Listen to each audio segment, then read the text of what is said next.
Hello viewers, welcome to my channel. ఈరోజు కొంతమంది parents are really worried about junk food. ఎలాగ madam ఈ junk ఫుడ్ని మాన్పించాలి, జంక్ ఫుడ్ మీద పిల్లలకి చాలా ఇంట్రెస్ట్ ఉంది అనే పేరెంట్స్ కొంతమంది ఉంటే, జంక్ ఫుడ్ని తెలియకుండా అలవాటు చేసేటువంటి పేరెంట్స్ కూడా కొంతమంది ఉంటారు. ఈరోజు నేను చెప్పబోయే పేరెంటింగ్ స్టోరీ యొక్క టైటిల్ ఏంటంటే, అమ్మో నాకు జంక్ ఫుడ్ వద్దు. కథ యొక్క టైటిల్. సీతా రామ్. సీత ఏమో వైఫ్ పేరు, రామ్ ఏమో హస్బెండ్ పేరు. ఒక చిన్న ఉమ్మడి కుటుంబంలో వాళ్ళు నివసిస్తున్నారు. అంటే రామ్ తల్లిదండ్రులు కూడా రామ్తో పాటు ఉంటారు. వాళ్ళకు ఒక బాబు ఉన్నాడు. ఆ బాబుకి 4 సంవత్సరాలు. మన రామ్ ఎక్కడో దుబాయ్లో పనిచేస్తారు. కన్స్ట్రక్షన్ జరుగుతూ ఉంటుంది చూసారా, అక్కడ మేనేజర్ అన్నమాట. ఒక్కసారి దుబాయ్ వెళ్తే ఇంచుమించు 3-4 సంవత్సరాలు పడుతుంది వెనక్కి రావడానికి. కారణం 2 కారణాల వల్ల తను లేటుగా వస్తుంటాడు. ఒకటి, డబ్బులు కొంచెం చేర్చి పెట్టుకుంటే ఇండియాకు వచ్చి చక్కగా ఒక ఇల్లు కొనుక్కోవచ్చు. బిడ్డ చదువుకి చూడండి, బిడ్డ గురించి ఎంత ఆలోచిస్తున్నాడు. కొడుకుని మంచి చదువు చదివించుకోవాలి అంటే ఎవ్రీ ఇయర్ వస్తూ పోతూ ఉంటే ఖర్చు అవుతుంది. కాబట్టి 4 సంవత్సరాలకు ఒకసారి వచ్చి ఆ డబ్బులను కూడా, అంటే ప్రయాణానికి అయ్యే ఖర్చులను కూడా దాచిపెట్టి బిడ్డకి పెద్ద చదువు చదివించాలి, కొడుకుని ప్రయోజకుణ్ణి చెయ్యాలి అని 4 సంవత్సరాలకు ఒకసారే వస్తాడు మన రామ్. కానీ 4 సంవత్సరాలు అక్కడ ఎలా గడుపుతూ ఉంటాడు? ఎప్పుడు మనసంతా అతని తల్లిదండ్రుల మీద, కొడుకు మీద, భార్య మీద ఉంటూనే ఉంటుంది. వాళ్ళు ఏదో ఫోటోలు తీసి పంపిస్తూ ఉంటారు, చిన్న చిన్న వీడియోలు తీసి పంపిస్తుంటారు.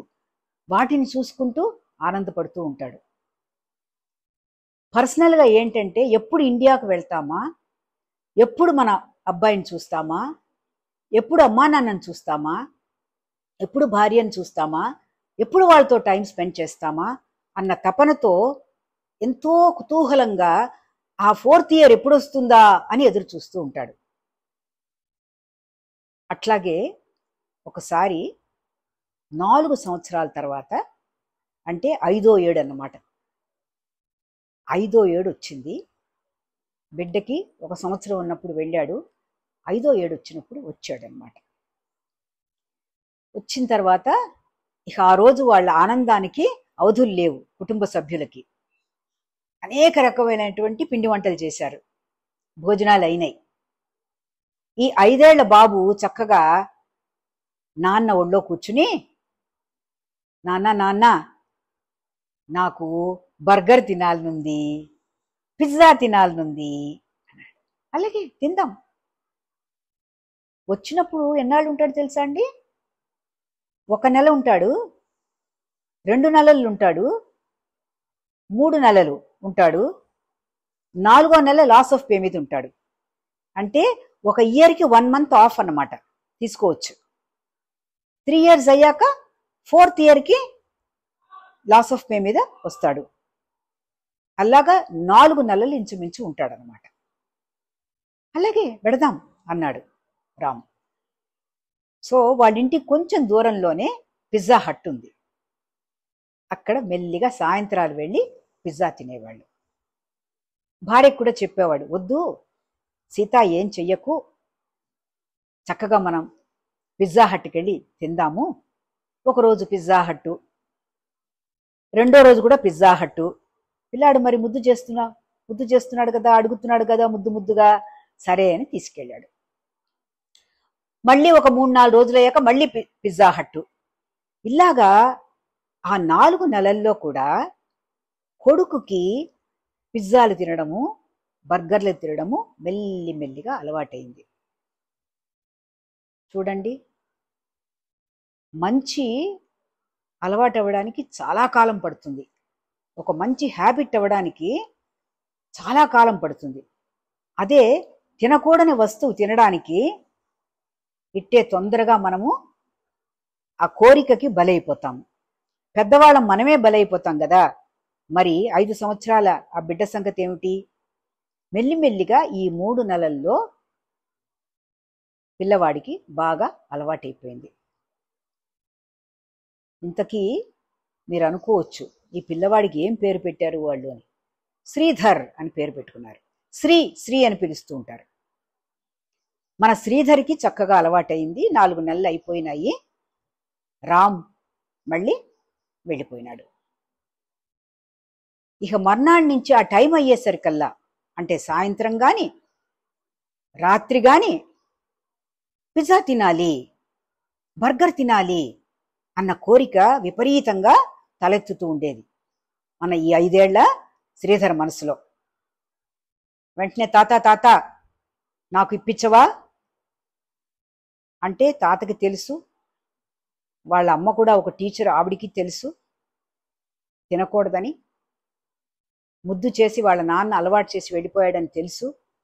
కాబట్టి వాళ్ళు బలవంతం పెట్టి వద్దు, తినకూడదు, వల్ల కాదు, ఏమైనా సరే నేను తింటాను, నాకు పెట్టాల్సిందే అని మెల్లిమెల్లిగా 5వ సంవత్సరం, 6వ సంవత్సరం, 7వ సంవత్సరం, 8వ సంవత్సరం వాళ్ళ నాన్న వచ్చేలోపుగా ఈ పిల్లవాడికి శ్రీధర్కి పిజ్జాలు బర్గర్లు తినడం బాగా అలవాటైపోయిందండి. దాంతో ఒళ్ళొచ్చేసింది, ఒబిస్ అయిపోయాడు. 20 కేజీలు వెయిట్ పుటాన్ చేసేసాడు. సో ఎంత వయసు ఎంత వచ్చింది ఇప్పుడు? 5, 4, 9 సంవత్సరాలు వచ్చినాయి కదా. మళ్ళీ రామ్ వచ్చాడు. వచ్చేసరికి అందరూ కుటుంబ సభ్యులతో పాటు మన శ్రీధర్ కూడా అక్కడే నుంచుని ఉన్నాడు. కానీ ఆకారం మారిపోయింది కదండి, బాగా బొద్దుగా అయిపోయాడు కదా, ఒబీస్ వచ్చేసింది కదా, గుర్తుపట్టలేకుండా అయిపోయాడు అనమాట. చూసి ఎవరు వీడు అని చూస్తున్నాడు. నేనే నాన్న, శ్రీధర్ని నేనే నాన్న అంటున్నాడు. అదేంట్రా ఇంత ఒళ్ళు వచ్చేసింది నీకు అని అడిగాడు. సరే లోపలికి వెళ్ళాక అసలు విషయం బయట పెట్టారు. ఎవరు? మన సీతాను మన రామ్ తల్లిదండ్రులు. ఏమని? పేచీ పెట్టి వద్దన్నా వినకుండా ఏడ్చి మారాన్ చేసి అల్లరి పెట్టి మొండిగా రోజుకి కనీసం 2 సార్లు పిజ్జా కానీ బర్గర్ కానీ తినకుండా ఉండటం లేదు. మేమెంత చెప్పినా వినలేదు, మా వల్ల అవలేదు, మేం చేతులు ఎత్తేసాము, అంత అలవాటు పడిపోయాడు. నువ్వు వచ్చినప్పుడు చేసినటువంటి ఈ అలవాటు క్రమంగా అది ఒక పెద్ద వృక్షంలాగా పెరిగి పెద్దదైపోయింది, వదిలిపెట్టనంటున్నాడు. చాలా బాధపడ్డాడు రామ్. ఏం చేయాలో తెలియక తన ఫ్రెండు ఒక చైల్డ్ స్పెషలిస్ట్ ఉన్నాడు, అతనితో మాట్లాడాడు. మాట్లాడితే వద్దంటే వినడు నీ పిల్లవాడు, కాబట్టి వాడిని మెల్లిగా నా దగ్గర తీసుకురా, నేను ఎలా చెప్పాలో అలా చెప్తాను అన్నాడు. సరే వీడిని తీసుకుని ఒకరోజు ఆ డాక్టర్ దగ్గరికి తీసుకెళ్ళాడు. నేను నిన్ను డాక్టర్ అంకుల్ దగ్గరికి తీసుకెళ్తున్నాను రా అన్నాడు.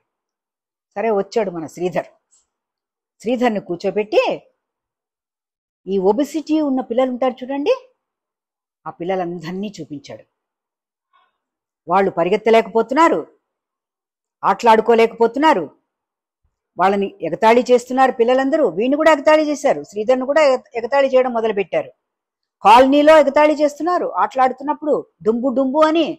స్కూల్లో కూడా ఎగతాళి చేస్తున్నాడు. అయినా కూడా తినడం ఆపలేకుండా ఉన్నాడనమాట. అలా ఎగతాళి చేస్తున్నటువంటి ఆ వీడియోలన్నీ చూపించాడు. కొంచెం భయపడితే గానీ వీడు వినడని చెప్పి ఇంకోటి కూడా చూపించాడు భయపెట్టడానికి. ఇంకా ఇలాగే నువ్వు తింటూ కూర్చున్నావు అనుకో, ఇంకా ఒక 5-6 కేజీలు వచ్చేసింది అనుకో వెయిట్, మెల్లిగా మేము ఏం చేయాలంటే కండ కూడా తీయాల్సి వస్తుంది అన్నట్టుగా ఒక వార్నింగ్ ఇచ్చి నువ్వు తప్పకుండా మానేయాలి అని చెప్పాడు. డాక్టర్ అంకుల్ నేను ఒక్కసారి మానలేను అంకుల్, నాకు చాలా ఇష్టం అంకుల్ అన్నాడు. సరే నీకు 15 రోజులకు ఒకసారి, తర్వాత మెల్లిగా నెలకొకసారి, తర్వాత 2 మంత్స్కి ఒకసారి, తర్వాత 3 మంత్స్కి ఒకసారి, మెల్లిమెల్లిగా నువ్వు తగ్గిస్తూ వెళ్ళాలి. ఈసారి మళ్ళీ మీ డాడీ వచ్చేసరికి నువ్వు మామూలుగా ఒరిజినల్గా ఎంత వెయిట్ ఉన్నావో అంత వెయిట్కి వచ్చేయాలి, సరేనా అని ఒక ఒప్పందం చేసుకున్నాడు శ్రీధర్తో. శ్రీధర్ ఓకే అన్నాడు. ఆ రోజు నుంచి స్ట్రిక్ట్గా రామ్ వెళ్ళిపోయినప్పటికీ శ్రీధర్ పేరెంట్స్, గ్రాండ్ పేరెంట్స్ జాగ్రత్తగా అతన్ని వీనింగ్ అవుట్ చేశారు. వీనింగ్ అవుట్ అంటాం, ఒక్కసారి చెడు హ్యాబిట్ ఏదైనా వస్తే అది తొందరగా పోదన్నమాట. మెల్లిమెల్లిగా ఫస్ట్ వారానికి ఒకసారి ఇచ్చారు పాపం. వారం నుంచి 15 రోజులు చేశారు, 15 రోజుల నుంచి 3 వారాలు చేశారు, 3 వారాల నుంచి నెలకి చేసి మెల్లిమెల్లిగా వీన్ అవుట్ చేసేసరికి మెల్లిగా బరువు తగ్గి నార్మల్ లెవెల్కి వచ్చాడు. ఎప్పుడైతే నార్మల్ లెవెల్కి వచ్చాడో అతని యాక్టివిటీస్ కూడా నార్మల్గా అయిపోయినాయి. చక్కగా ఆడుకోవడము, బాగా చదువుకోవడము, హెల్తీగా ఉండడము, అలర్ట్గా ఉండడము, యాక్టివ్గా ఉండడము, ఇవన్నీ కూడా మళ్ళీ అతనికి అలవాటైపోయి హ్యాపీ చైల్డ్ అయిపోయాడనమాట. చూసారా, ఈ పేరెంటింగ్ స్టోరీ ద్వారా మనకొచ్చేటువంటి పేరెంటింగ్ ఆస్పెక్ట్ ఏంటంటే, పిల్లల మీద అతి ప్రేమతో కానీ లేకపోతే బెంగతో కానీ, అయ్యో మనం వాళ్ళు అడిగింది చేయలేకపోతున్నామే అన్న ఒక బాధతో కానీ ఏదైనా ఒకటి అలవాటు చేశామనుకోండి, ఇలా బర్గర్ తినడం అలవాటు చేసినట్టు, అది వాళ్ళకి హ్యాబిట్ అయిపోయి వాళ్ళని ఇబ్బంది పెడుతుంది, మన్ని కూడా ఇబ్బంది పెడుతుంది. కాబట్టి మనం గుర్తుపెట్టుకోవాలన్నమాట. ఇట్లాంటి నిర్ణయాలు తీసుకునే ముందు జాగ్రత్తగా మనం ఆలోచించుకోవాలి. నెంబర్ 2, ఇట్లాంటి ఏదైనా ఇబ్బంది వచ్చినా కూడా ఈ పేరెంటింగ్ స్టోరీ ద్వారా మనం తెలుసుకునే ఇంకో విషయం ఏంటంటే, అట్లాంటి ఇబ్బంది ఏదైనా ఏర్పడినప్పుడు మనకి తప్పకుండా స్నేహితులో, కౌన్సిలర్సో, డాక్టర్లో, మన వెల్ విషర్స్ అని ఉంటారు, వాళ్ళు మనకి సహాయం చేస్తారు అన్న ధైర్యంతో మనము ఆ సమస్యని మనం ఎదుర్కోవాలి. పిల్లలకి సాధ్యమైనంత వరకు ఇంట్లో తయారు చేసేటువంటి ఆహార పదార్థాలనే పెట్టడం ఎప్పటికీ మంచిది. దాని గురించి వాళ్ళని ఎడ్యుకేట్ చేయడం కూడా చాలా ఇంపార్టెంట్. ఓకేనా మరి, బాయ్.